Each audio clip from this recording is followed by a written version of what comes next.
Shalom Bapak Ibu Saudara-saudara sekalian. Pada hari ini saya mengajak Bapak Ibu Saudara-saudara sekalian sama-sama belajar firman Tuhan. Namun sebelum itu, mari kita berdoa. Terima kasih ya Tuhan atas penyertaan-Mu dalam setiap kehidupan kami, sehingga pada saat ini kami boleh diberi waktu untuk membaca dan merenungkan akan segala firman-Mu. Biarlah apa yang kami belajar sebentar Tuhan boleh kami terapkan dalam setiap kehidupan kami. Ya Tuhan, berfirmanlah setiap kami. Haleluya. Amin. Bapak Ibu Saudara-saudara sekalian, yang menjadi pembacaan kita pada hari ini yaitu yang terambil dari Kisah Para Rasul 1 ayat 8 yang berbunyi demikian. Tetapi kamu akan menerima kuasa kalau Roh Kudus turun ke atas kamu, dan kamu akan menjadi saksiku di Yerusalem dan seluruh Yudea dan Samaria dan sampai ke ujung bumi.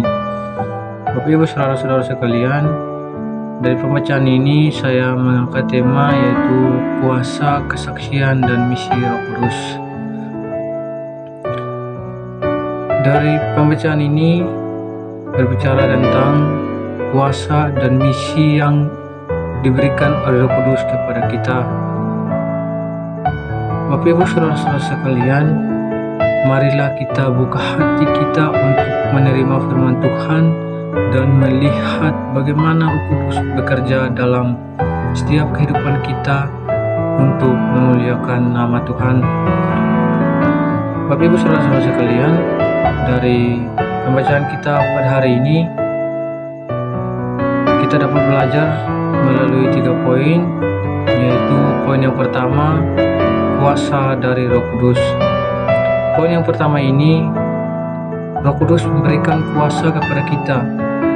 Dari kata kuasa di sini berasal dari kata Yunani yaitu dinamis, yang berarti kekuatan atau kemampuan yang luar biasa. Kuasa ini bukan hanya untuk melakukan mujizat, akan tetapi juga untuk hidup dalam kebenaran dan keberanian sebagai pengikut Kristus. Di situ nyata bahwa dari Kisah Para Rasul 1 ayat 8, di mana Tuhan berkata, tetapi kamu akan menerima kuasa kalau Roh Kudus turun ke atas kamu. Dan juga dari 2 Timotius 1 ayat 7 menyatakan bahwa sebab Allah memberikan kepada kita bukan roh ketakutan, melainkan roh yang membangkitkan kekuatan kasih dan ketertiban. Dari poin yang pertama ini yang menjadi aplikasinya buat kita adalah kuasa Roh Kudus memungkinkan kita untuk menghadapi tantangan dan godaan dalam hidup kita dengan keberanian dan kekuatan.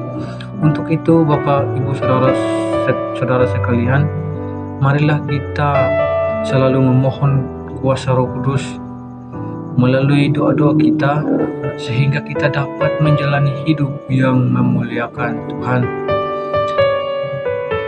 Jadi baik Bapak Ibu Saudara sekalian, dari poin pertama, Tuhan mengajarkan kita untuk selalu mengandalkan Tuhan melalui kuasa dari Roh Kudus. Untuk itu kita masuk pada poin yang kedua, yaitu menjadi saksi Kristus. Poin yang kedua ini, Roh Kudus memberikan kita kuasa untuk menjadi saksi Kristus. Dan menjadi saksi Kristus berarti kita menyatakan dan menunjukkan siapa itu Yesus Kristus melalui perkataan dan perbuatan kita. Dan kesaksian kita adalah merupakan cerminan dari karya Yesus dalam hidup kita. Seperti yang dikatakan dalam Kisah Para Rasul 1, di mana kamu akan menjadi saksiku. Disitulah kita menjadi pelayan Tuhan yang setia. Dan dari poin yang kedua ini, Tuhan juga memberikan kita penguatan, yaitu dari 1 Petrus 2 ayat 9 berbunyi demikian, tetapi kamu adalah bangsa yang terpilih, imamat yang rajani, bangsa yang kudus untuk kepunyaan Allah sendiri, supaya kamu memberitakan perbuatan-perbuatan yang besar dari Dia yang telah memanggil kamu keluar dari kegelapan kepada terangnya yang ajaib. Bapak Ibu saudara-saudara sekalian, yang menjadi aplikasinya dari poin kedua ini, yaitu menjadi saksi Kristus berarti hidup dalam integritas dan kasih, serta berbagi tentang keselamatan yang kita terima dalam Yesus Kristus. Untuk itu, marilah kita berkomitmen untuk menjadi saksi yang setia dan efektif dimanapun kita berada untuk melayani Tuhan. Poin yang ketiga, yaitu misi sampai ke ujung bumi. Dari poin ketiga ini, Roh Kudus mengarahkan kita untuk membawakan Injil tidak hanya di lingkungan kita sendiri, melainkan juga ke seluruh dunia. Dan ini adalah merupakan panggilan untuk misi global, di mana yang dikatakan dari Kisah Para Rasul 1 ayat 8, yaitu dari Yerusalem dan ke seluruh Yudea dan Samaria dan sampai ke ujung bumi. Dan juga di situ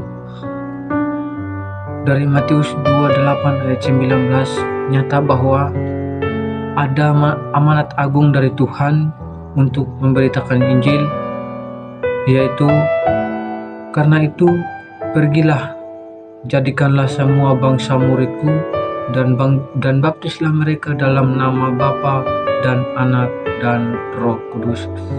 Yang menjadi aplikasinya dari poin yang ketiga ini adalah kita dipanggil untuk mendukung dan terlibat dalam misi penginjilan, baik melalui doa, dukungan finansial, maupun pelayanan langsung. Untuk itu, Bapak Ibu saudara-saudara sekalian, marilah kita menjadi bagian dari misi besar ini dengan memberitakan Injil kepada semua orang yang kita temui dan dimanapun kita berada. Dari pembelajaran ini, yang menjadi penutupnya adalah saya mengajak Bapak Ibu saudara-saudara sekalian untuk kita membuka hati kita untuk dipenuhi Roh Kudus dan menjalankan tugas yang telah Tuhan berikan kepada kita dengan setia dan penuh semangat, yaitu